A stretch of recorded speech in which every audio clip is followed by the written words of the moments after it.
I was like, we have an agency of record. So I started to just make some phone calls, and then we were able to actually air during the Super Bowl. It was cool to see that you had even a commercial run during the Super Bowl, one of the biggest times to do it. So Yeah, that was crazy too. That year, it was wild because I had a deal with CBS, what they call an agency of record, which brings content to television.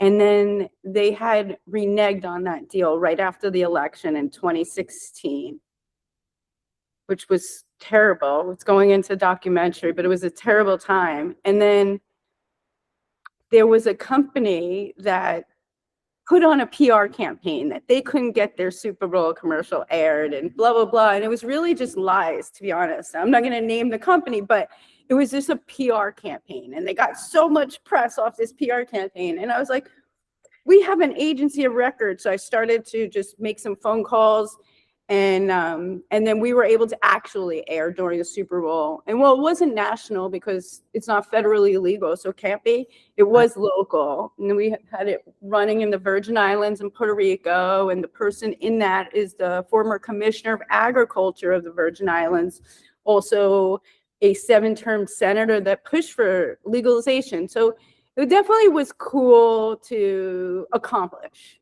yeah, It's not the end goal, but it was definitely a cool milestone, especially considering we actually aired and it wasn't just a PR campaign. that's a huge accomplishment for sure.